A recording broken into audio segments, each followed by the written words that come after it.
Welcome to this video. The problem I choose is the number 8, point A. Assume that the geometric random variable y has a following moment generating function. Find nu.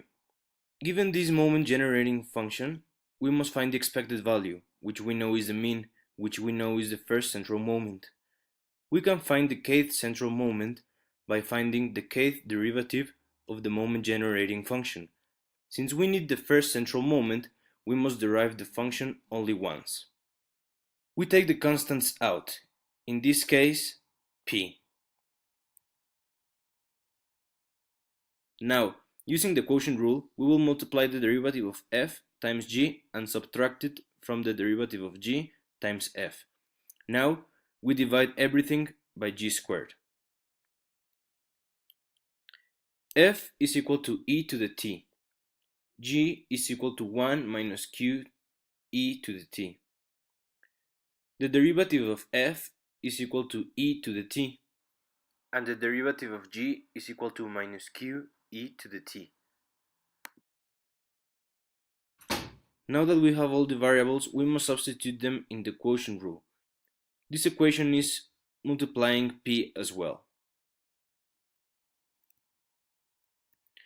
Then we must simplify the expression. We subtract q e to the t e to the t minus q e to the t e to the t, and we get a 0, meaning that in the numerator is left only e to the t. Now we have to multiply the p times e to the t, which is the numerator, and we get this equation. This equation is the first derivative. Once we have the first derivative of the moment generating function, we must substitute t equals to 0.